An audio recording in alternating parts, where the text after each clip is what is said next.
Welcome to Revolutionize Your Retirement Radio, bringing you insights and strategies to help you create a magnificent and fulfilling second half of life.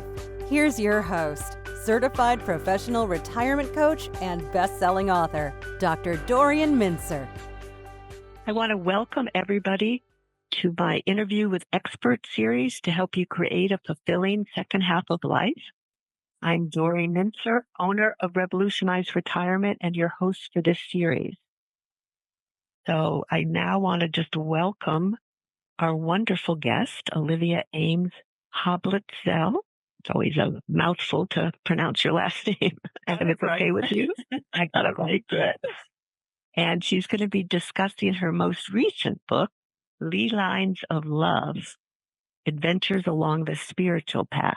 It's a wonderful book. I just want to tell you, I finished it actually yesterday, and it's really powerful. I'll mention a little more about that in a moment, but I'm so delighted. And many of you may remember my interview with Olivia a while ago when we were focusing on her earlier book, Aging with Wisdom, Reflections, Stories, and Teaching.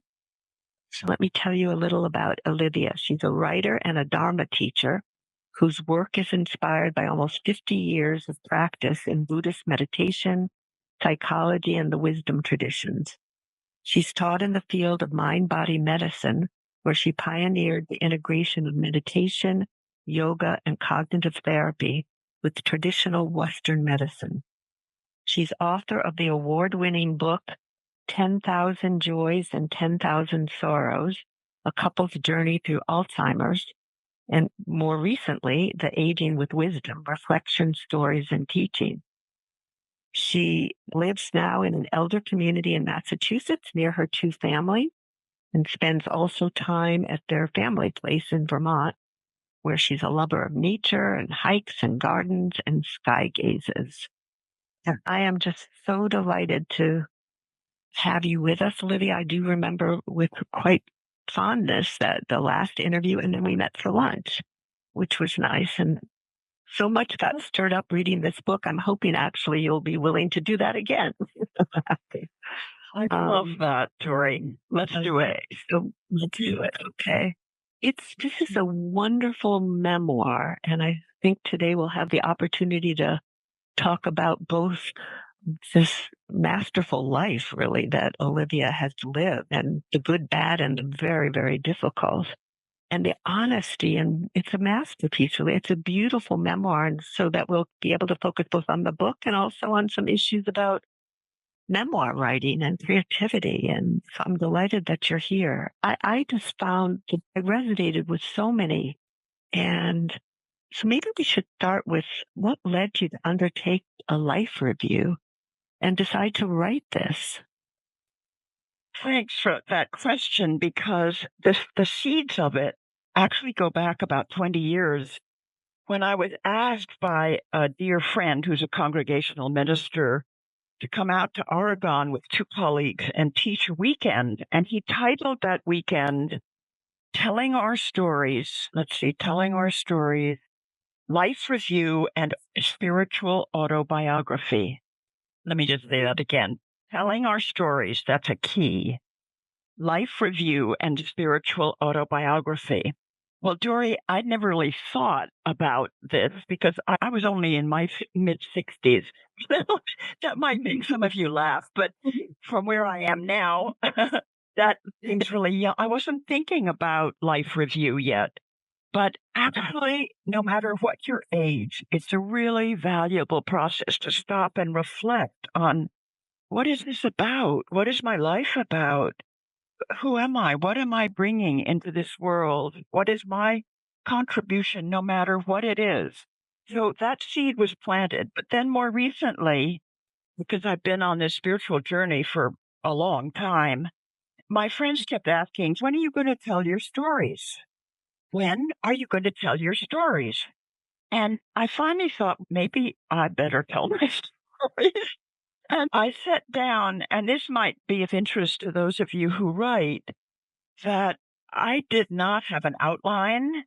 I just trusted that the energy would be there, that I would be shown what stories to tell. And there are many amazing stories in this book, but there are also many I never got to tell because that prompting didn't get there. But I think it's partly because I have a long time meditation practice and is deeply embedded with cultivating awareness. And so that awareness translated into listening. What is it that's calling to be told? So that's where it came from. That's how it started. And I just began. And I had I had two vignettes that I'd written earlier. One, which was about a very deep love affair that happened in my 20s, but did not lead to marriage. But I had that, and I had another story, and then I just wrote. And that's what this book evolved. That's just a brief account to answer your question. Yeah. How long did it take to? The stories are phenomenal, and the depth of your awareness, as you say, your spiritual journey has been your life, really, because I think you were born with this innate curiosity that you talk about in the book too. But so, over how long a period did you write? I would say a year and maybe 3 months, 4 months, something like that. And yes, about that long. It was a wonderful process. I want to say I had recently moved to an elder community in Lexington, Massachusetts, and I became not a hermit because there were wonderful people there, but I was so focused on this. I felt the wind at my back. In fact, I'm fond of saying that the invisibles helped me and that you can hear that however you wish. It was just like, I don't know. I think we may have guides. We may have wisdom coming to us from other dimensions. I just felt the call, want to answer this call. And but there was a lot of energy behind it and a lot of fun. I couldn't wait to get to my computer. So, what can I say? That was a blessing. Oh, that really is. Yeah. No, go ahead. What were you going to say? I feel like some of that excitement or inspiration or what I've picked up over all these years from the wisdom traditions. And by that, let's see, I had practice in I was raised in the Christian tradition. And then in my 20s, I was drawn to Buddhist meditation.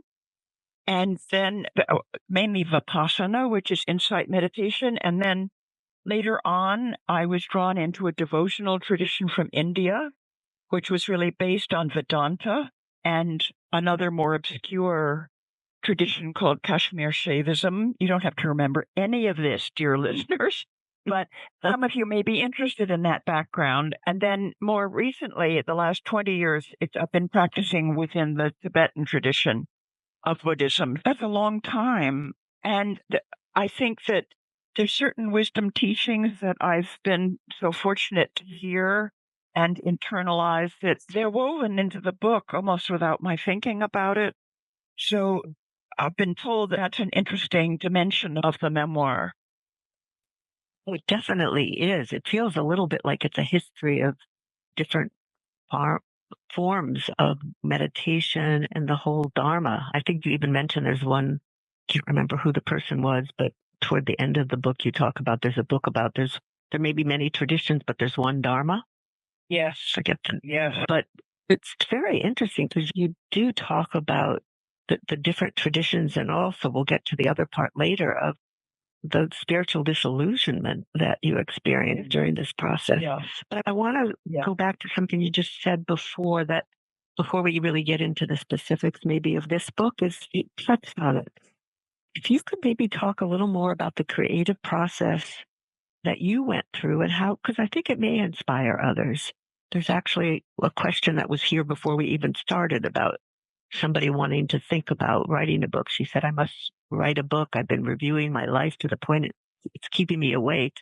I have a very weird life. I've always hated writing, but if I just want to do it, I think.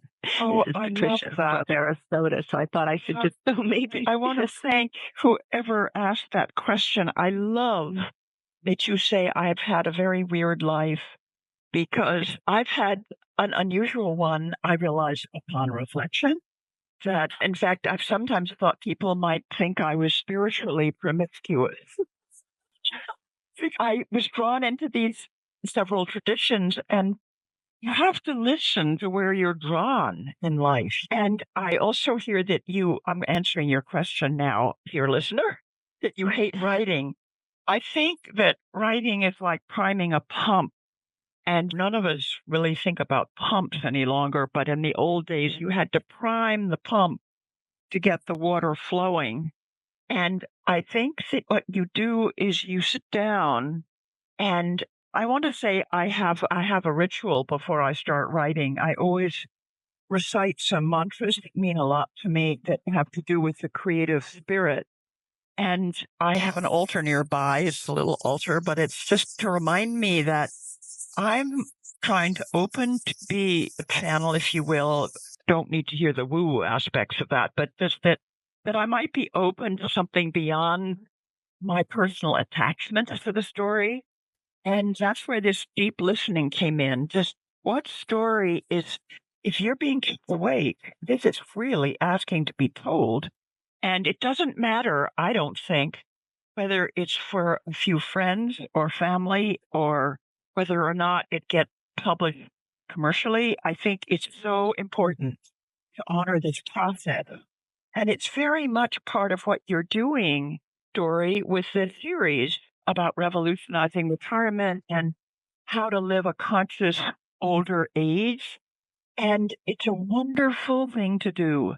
Just start. And that's just a few of my tips. I happen to write on the computer because I've done that for so long. I had to write in connection with my work, and I just got so proficient at that. Some people, like writing teachers like wonderful Natalie Goldberg, she says, "Oh, you must write by hand." I argue with that. I think you have to write in whichever medium speaks to you and calls to you and in which you're most comfortable. So that's my reflection on that one. Anyways, I just think that's such a good question that she asked. She also, there was another little part that I didn't read, and I just wondered in terms of if she just mentioned maybe since she hates writing so much, she could do audio and then have somebody fix it, or I guess, or transcribe it. And maybe that would work. Did you try that at all? Do you ever? Yes. No, I didn't do that at all, but I had a dear friend who lost her sight, and I'm very seriously vision challenged, so I really was struck by what she did. She had two friends who came and sat with her regularly, and she told her stories. And one of them was mainly what's that word, amanuensis, the one who was the writer writing down what she said. And the other one was a beloved friend of mine who's very deep thinker and who would ask her questions as prompt her. And so that's how her memoir was written. And so I think it's really interesting to think about these options. And maybe your life review is through your art, if you're an artist, by collecting photographs of your paintings and or drawings or whatever you do, or sculpture, and put them together. I think we need to find our way, whatever our quote voice is, whether it's written or visual. Yeah. Great. That's really helpful, I think. So how about explaining? I'm not sure everybody who's listening really understands the title. And for me too, at the beginning, you talk about it in the book, but could you tell a little about the title and how you came up with it and what, am I pronouncing it right? Ley Lines of Love? Yeah. Or am I pronouncing it wrong? Ley Lines. Yep. So maybe explain it and yeah. I will. Of course I would, because my first thought is that people think I don't know how to spell the Lay. But there's a chapter in the book called Psychics and Findhorn. And for those of you who probably haven't heard of Findhorn, it was an eco-spiritual community that started in the 60s due to or in response to the guidance that two women were receiving from other dimensions. In other words, they were hearing messages about this community wanting to be born. And they listened. Dorothy McLean and Eileen Caddy was married to Peter Caddy, who was a kind of one of those people who can manifest things. But the amazing thing was that they were guided to start a garden. And I would think it would, and in northern Scotland, which is not a hospitable climate, and they started a garden that became so remarkable that people were drawn to come and see it. But it was partly their philosophy of doing work with love and of attuning before any project. And this is a beautiful ritual. In fact, you can do this individually with yourself or with a group. So anyways, to say I was so interested in this community, I went there to spend 10 days in 1977. It's a long time ago. And it was still very new. But before we did any project, we stood in a circle and held hands. And we attuned first to ourselves. We went into our heart center and attuned inwardly. And then we attuned to the group. That meant to the others. They were all people from around the world. And then we attuned to the project. And then even further out to this loving community that was trying to create something that was positive in terms of honoring and our planet and those challenges. So anyways, that's where I first heard this term, ley lines. And what it refers to is an esoteric term that goes back to the 11th, 12th, 13th centuries of North Europe, when people were still in touch with the earth and they could feel the energies of the land, and they could feel the lines of energy that crisscrossed the land. And to me, it's fascinating, but where those lines intersect are power points. And that's where the great cathedrals were built. Or those are the places like Stonehenge or Avebury or Chartres Cathedral in France. These are power points. And I heard this term ley line, spelled Ley, and it just dropped in. I thought, oh, that's beautiful. And I think we're in a period where we're trying to come back into a closer, more intimate relationship with the natural world, because we know how imperiled it is. And so, Layla, but can I go on a minute, Dory, about this? Please. Because as I was writing the memoir, the working title was what became the subtitle, Adventures Along the Spiritual Path. That's what I was writing about. But as I wrote along, I kept saying, isn't there a more poetic title? Isn't there something else? And so when I finished the writing of the memoir, I had taken a little break, and I came back one morning and I said, I need to write some sort of a postlude, like an epilogue or a conclusion. And I sat there and I just thought, what are the main themes in this book? And I saw they were about relationship, they were about connection, they were about the mystery, because that's been an organizing principle in my life. What is this mystery? The mystery that we are, the mystery that we live in the midst of, and the synchronicities that have happened, the amazing coincidences. These are the stories I tell. And then out of my hand, also, there's a theme of love in this book, not only the love of the two primary relationships I had in my life, but family, friends, friendship. And so out of my hand came the phrase, Ley Lines of Love. And I went, that's the title. And it was a moment, this is what writing can be for us. It can be not only inspiring, but revelatory. It can reveal to us what we know in a deeper way beyond the more limited mind. And oh my, that Dory was a very precious moment. It wasn't with big fanfare. It was just, oh, this is what this book is about. I love. Yeah, and it is wonderful, and I do love how you pull together all of these themes. I would just add, because I had written down as I was preparing for this talking with you, of the freedom and the connections and loss and love and openness and disillusionment. I mean, it's all the intersections, just even thinking of how you just defined it. It's like all your essays, all your stories, it's the intertwining energy and thinking about how your own self-awareness and energy has kept you buoyant in a sense and learning and growing through so much wonderful, but also terrible and sorrowful parts. Just it's a master. It's just your life is amazing. But anyway, go ahead. There's not really a question in that. I guess that makes me really want to say how grateful I am that I have a long time meditation practice, an awareness practice, because, and you use the word buoyant, and I think that's a really key word for those of us who are elders, is how do you stay buoyant in your life when you start to have physical losses, like your energy isn't the same, your body can't do the things it used to. For me, I'm challenged both visually and with hearing, and how we stay buoyant in the face of these challenges. And to me, Dory, this is a passion I have. That's why I love what you're doing, because I think we need to really, I say, challenge this culture that's so backward when it comes to aging and elders and death and dying. And it's about buoyancy. It's about the spirit. It's about the spirit, because that's what's buoyant.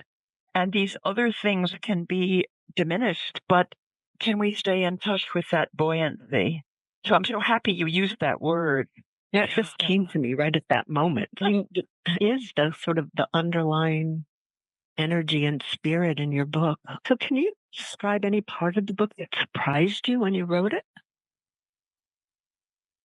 The postlude is what I described, was certainly a wonderful one. But then that whole story that's in the book about spiritual disillusionment, which there, and I'll maybe come back to the story of a dramatic awakening, but this was really huge in my life because I had been in this tradition, which was known as Siddha Yoga, that was devotional tradition from India for 15 years, and I had been India 6 times. I had been asked to teach within the tradition. My daughter had gone at age 11 or 13, I can't remember which, to India with my husband and me, and then stayed in that ashram for 5 more months. And it saved her life, frankly. She was having a hard time in school and so forth. But then she returned when she was 21 and went on staff. And the story that unfolds was unbelievable to me because it was a very big tradition, international tradition, thousands of people, and was doing wonderful things, but there was a shadow side. And I knew about it. I tracked it. I knew that there were controversies around the guru, but it finally came right into our family. And it was just so powerful and painful because I realized, oh my God, what's going on here is not okay. It's broken. It's really hurt my daughter. And we went through a lot of work as a family because it turned out my son was in a Gurdjieff group that turned out to be called. We were a family of seekers. And I want to say, whatever path you're drawn to, just be very aware that people, teachers, gurus are human. I don't care what they say. If they say they're enlightened, watch out, because that's a real danger sign.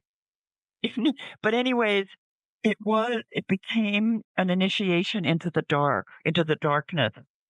And I want to say it was as important in the long run to me as the original initiation, which was into the light or into the practices or into the beauty and power of this tradition.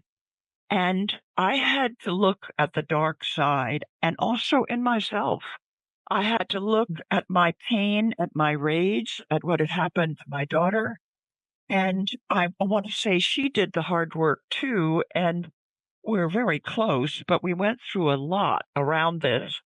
And I would say, although it was one of the hardest things in my life, and my husband had Alzheimer's, my mother had Alzheimer's, I think when we have some kind of a spiritual wake up or disillusionment, it's another kind of pain because that's the part of our life that has beckoned us to something greater, something inspiring, something beyond our more personal stories. And it's so precious.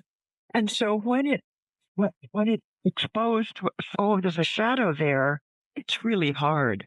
So I'm glad that I touched on that story because I don't want I want my readers to know I've been to hell and back too.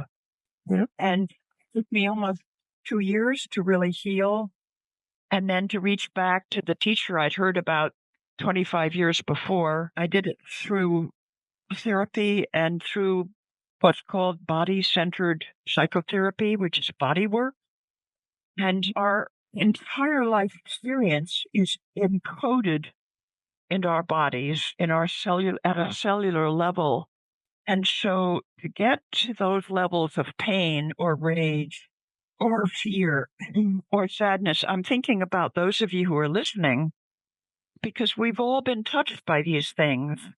It's really helpful to find a way into the body, to find ways to express and feel that power that's locked in you through those unexpressed emotions. So that was quite a process. There we are. That's that one. Yeah, no, and you write about it so beautifully. It's riveting. You take us with you through that and through the work and the pain and how you use the body work, but also maybe touch on how you used art. Because I thought that was really important too. There were so many levels and layers of how we really worked so hard to heal from this process. Yes, thank you for asking about that. I should say that for many people, when they have this experience of spiritual disillusionment, they throw out everything. They throw out the tradition, they throw out the practices. The expression is the baby goes out with the bathwater. But thank God that didn't happen to me because the practices stood on their own and they were beyond that particular tradition's form. But the art was really important because I loved art and I've played with it my whole life. And I went to a friend, she had a studio in her garage, and four of us went there for a year, once a week. And she invited me to use acrylics, which I'd never used before. And I can't remember if I wrote about this in the book, but she said, paint big, use big canvas. I used paper, I think, but I did one after another. I poured my feelings into the paint. And after about 6 weeks or 8 weeks, put them up around the wall. And she invited everybody to stand back. And I looked at those and I completely fell apart. I just wept with, oh my God, look at that. Look at those feelings that were represented visually. And it was wonderful. It was so cathartic. And those are now under my bed. But you keep many of them. I didn't keep all of them. But it was a really wonderful medium. And oil pastels, which are much simpler. You can do that at home without going to a special place. Those are a wonderful medium to work with. So that was very important, really important. And you do talk about that in the book. And it's just, you start reading these chapters, I must say, these stories, and you don't want to put it down because it's just how you've processed and handled it all. It's very inspiring. You are this amazing role model and person of how awareness and an openness and being a seeker and exploring both kept you going, but also the heartache of it.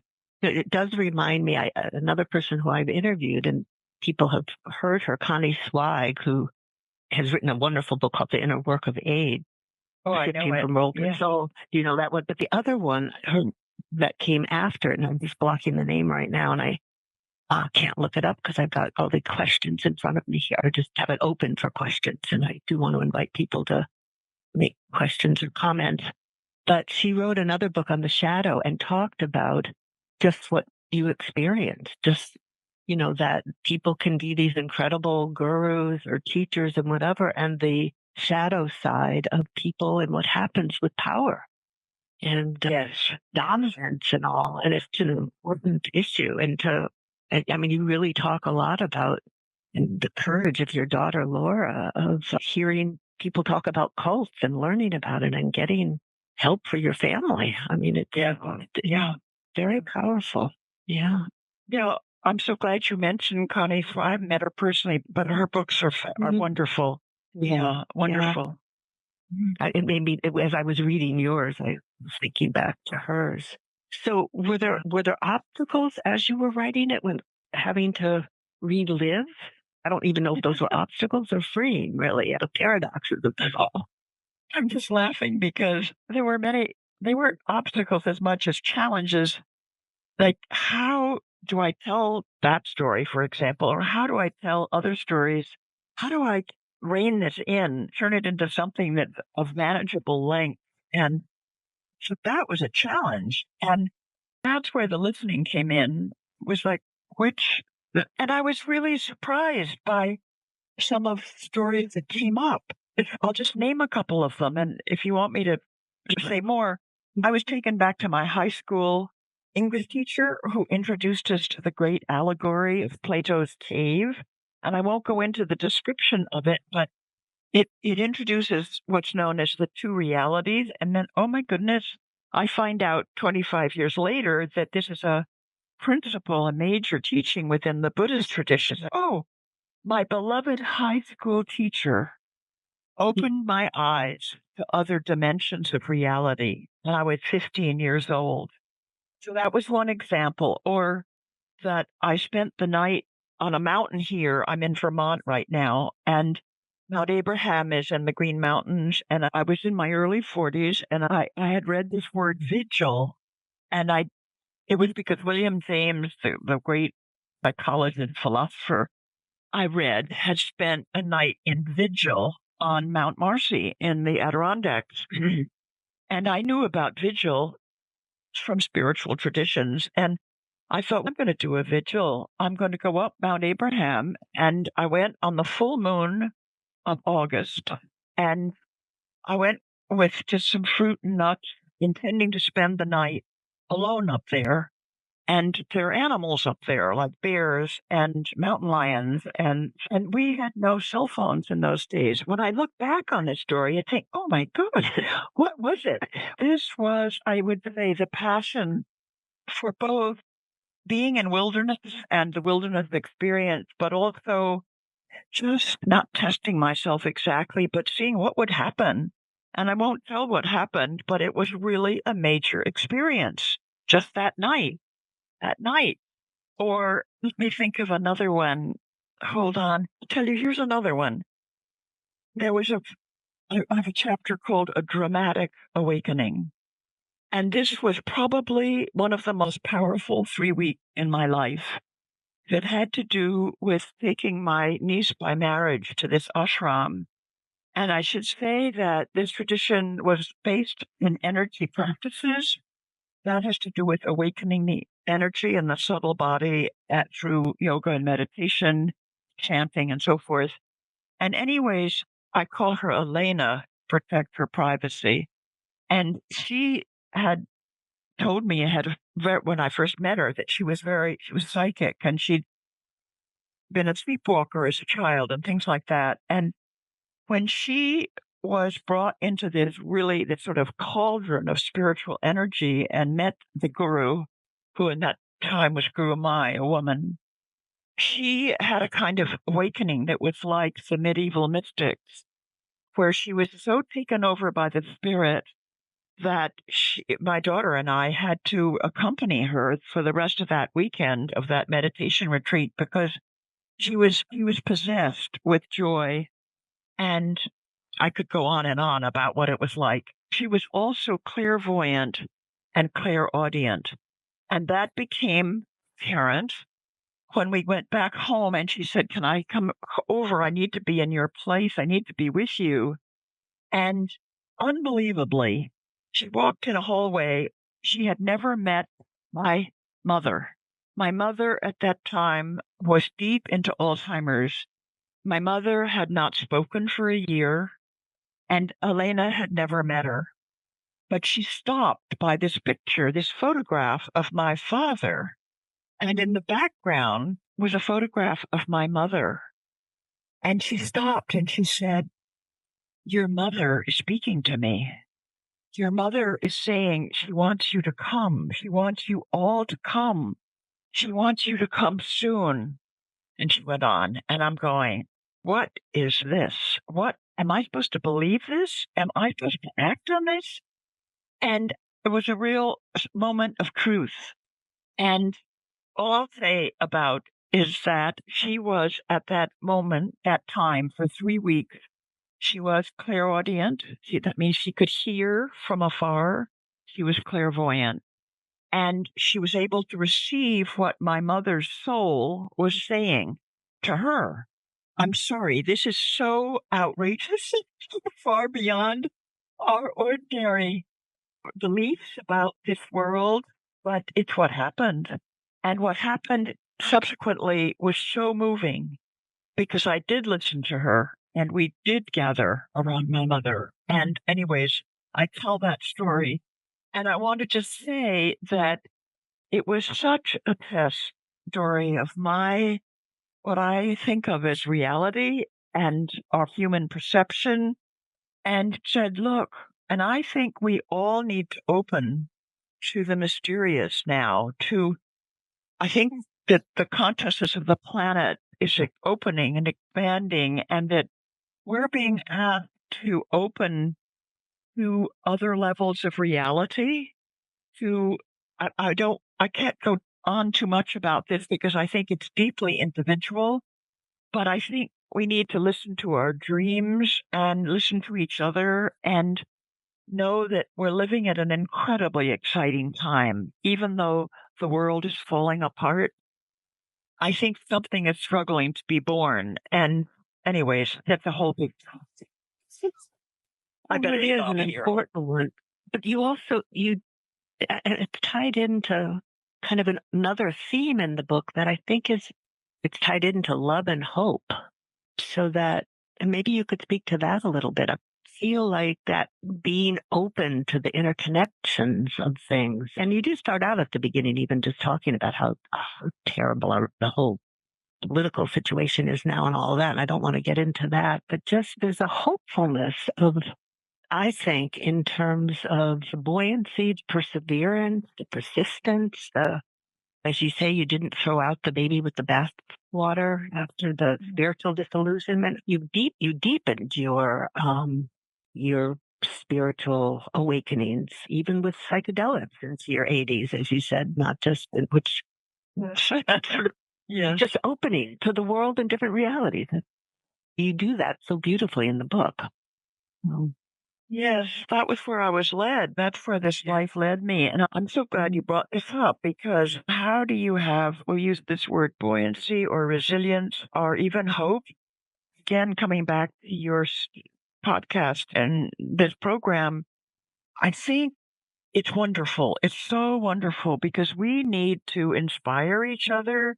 We need to provide that hope for each other. I think I would say that having some sort of a practice, for me, it's been a spiritual practice, but for somebody else, it might be the practice of yoga or Tai Chi or Qigong or something like this, something that keeps energizing us from within and shows us that there is something beyond the more limited world that we think we live in. It's about energy, it's about spirit, that we need to keep cultivating that.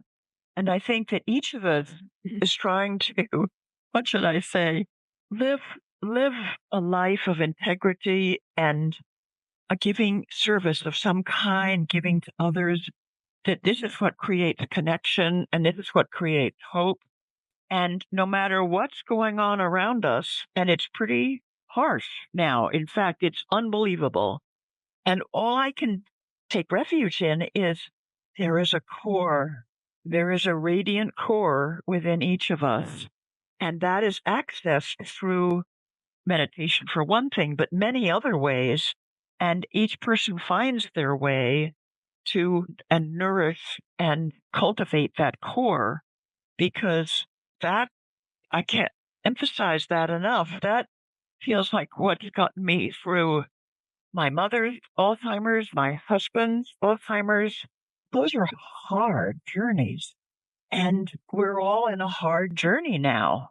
And so I just want to encourage everybody to know your way is and how to nourish it. I honestly, Dory, feel passionately about it. So maybe because it's been what gotten me through. So I'm sure I know it worked. And that's why, yeah. So I don't know if I've answered your question. Yeah. And I do think you're speaking to a hope that you have of what will resonate with people as they read the book and some of what they'll get from the book and confronting sort of their own lives and writing about it. I want to integrate some of the comments and questions from some other people here, if it's okay. Hawaii has two things. One, he just wanted to, one was a comment that he found it helpful to use a computer app to assist him in writing. Questions are posed each week that he responds to, and the app automatically creates the book that can be continuously revised. And he wondered if you're familiar with this process to assist in the writing process.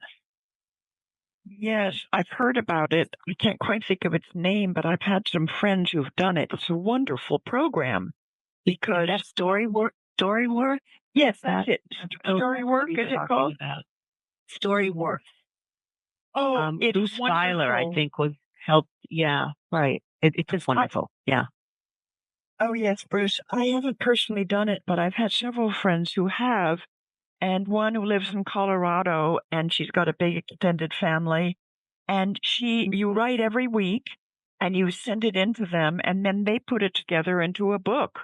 And so she's given this book to her extended family, and it doesn't have to be a polished thing like you'd have to do if you were going to have a commercial publication. But I think it's terrific.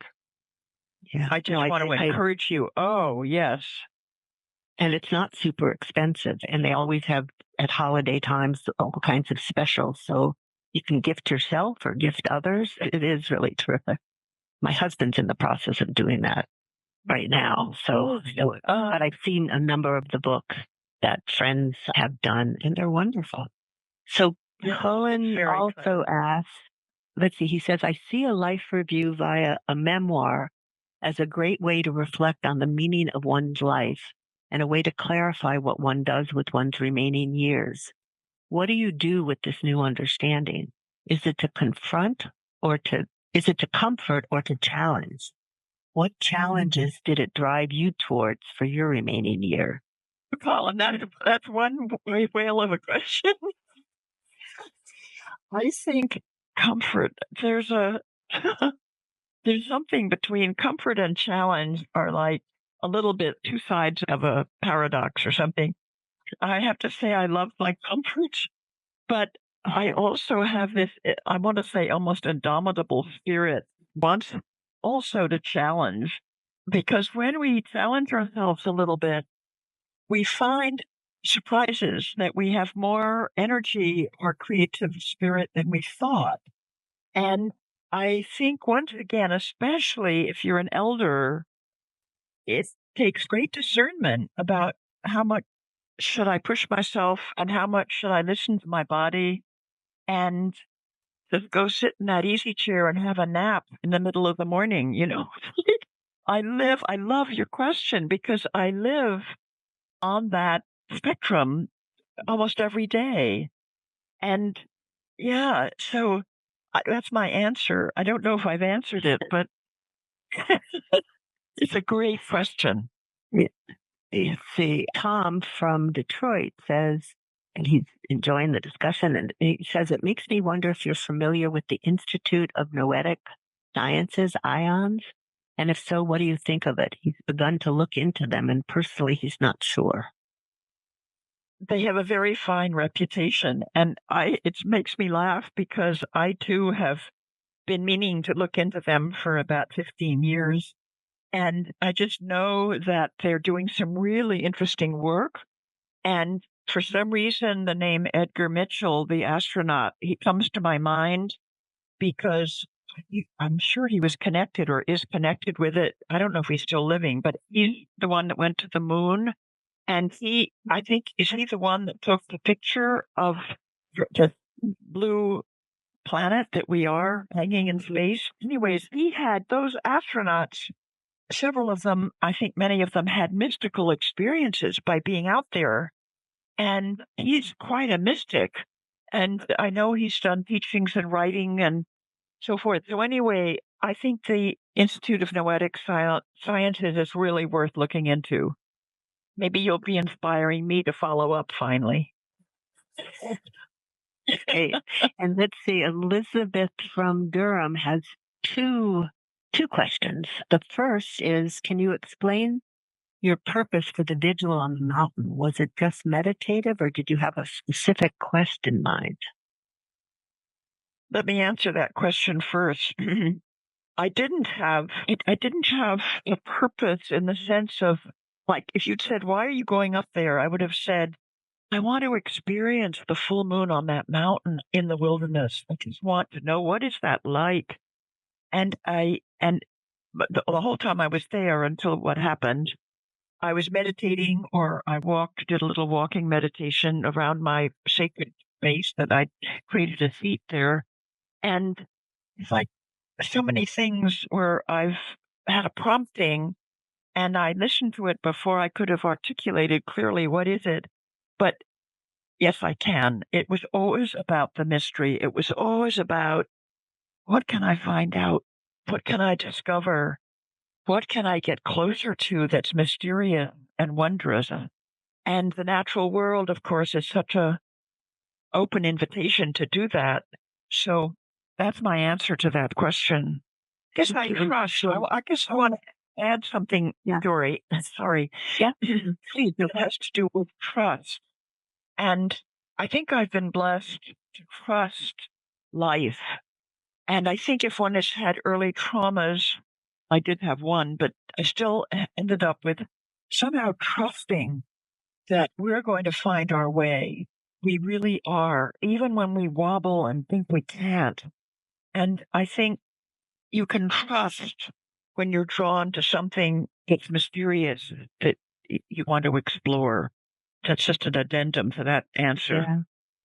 No, that's a lovely response. And I think it ties into this next question that Elizabeth asked, which is a comment and then a question. In the past 9 months, I've lost 4 major people in my life. I have depression issues and find it difficult to see hope despite my loss. Does your book offer ideas that might give me a starting point? My heart, I'm feeling in my heart what it is to lose 4 major people. That's just almost overwhelming, and not surprising that you've had some challenges with depression. And what do you do in a case like this? I think I'm immediately thinking of probably my dearest, closest friend who died last October. And we just had her memorial last Saturday, the second one. The first was on Zoom. This was in person. And I'd never had a friend like her. And I call on her. I say, Judith, I sit with my computer and I say, Judith, what can you tell me? I have a very challenging situation in my life right now. And I get messages, and you could say, well, come on. They could be from my higher self. They could be from, I don't care where they're from. They come. And it could be, there's a way in which you could be in touch with those 4 people, because my own experience, my own sense is that those who've gone before us, those who've passed on, they're very present. They are as close as our next thought. They are just on the other side of the veil. And to me, and I find as I'm talking to you, Elizabeth, my hand is on my heart, because we have to somehow connect with our heart and the love that is even beyond death and loss. And that's a big assignment. And especially if you're feeling down and low, say, oh, I can't do that. That's too much. I'm just not there. I haven't got the energy to do that. I just don't know. I, in some way, would refer you to my first book. It's now titled 10,000 Joys and 10,000 Sorrows, A Couple's Journey Through Alzheimer's. It's a story of love and it's a story of loss. And the story that and of course, now I'm talking about Hab, my husband, who's been gone for over 20 years. And I feel his presence. It's like he wants to talk to you. He wants to tell you your heart is there, your love is there. It may take time. It may be just like an ember in a fire that seems like it's going out, but it's not. It just needs to have a little breath blown on it. Anyways, this is where my answer has taken me. I just hope you've gotten some help with the depression, somebody that you talk to. And if therapy's not your thing or out of the question, maybe a trusted friend, and maybe talking to your computer, just pouring out what you're feeling. Yeah, Great. That's an answer. Yeah, no, definitely. I just want to honor that. I have a couple more questions. So let's see. Jody from Cincinnati had. Dory. Oh, I'm curious. Which question have you chosen? That was the one at the one at the very beginning that I thought set the stage about how she must write a book. I've been reviewing my life, and it's keeping a very weird life, and I just felt like it got a lot of nice things going for it. So she has wanted. It's hard to choose because there are a couple of other ones that was. These have been wonderful questions. I want to thank each person. Yeah. And maybe we can go to Jody now. Yep. So Jody can you say more about the life review? Did you follow a formal process? Are there resources you would recommend? Also, she missed the name of the app. So the app was Storyworth, STORYWRTH, Storyworth. So she wants to know if you could talk a little more about life review. Do you follow a formal process? Are there resources you'd recommend? And can you say more about the elder community you're part of? Yeah, the answer, I think I said that I did not have an outline. I think really what's it called? Life story? Life review. Oh, Storyworth. Storyworth. I think that gives a really beautiful structure to how you would approach the questions it asks. I haven't seen it myself, but that's what I've heard. And for me, I just listened deeply and it worked for me. Although I have to confess that there was one point at which I'd written probably 2/3 of the book when I'm saying to myself, how is this all going to fit together? How? It's like, what have I done?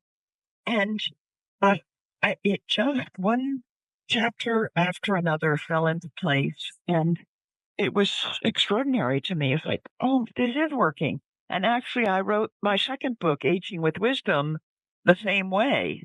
And it's a hard way, I think, but it was my way. And so I do recommend some structure, but I also recommend trusting that your inner being will prompt you.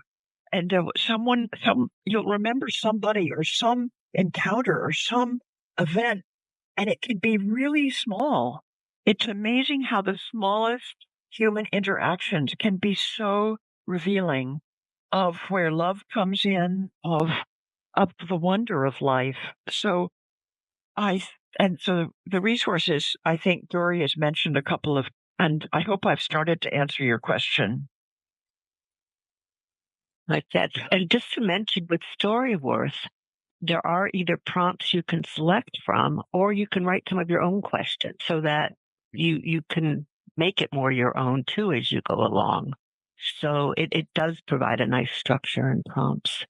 I think part of your book working so well, or your memoir, from my sense, is even, as you say, the title. It's just energy of your life that comes through, and how you've processed and dealt with and persevered. That's just so impressive from my viewpoint of it. Is there any one message or several messages that, I don't know if I should ask you just for one takeaway or?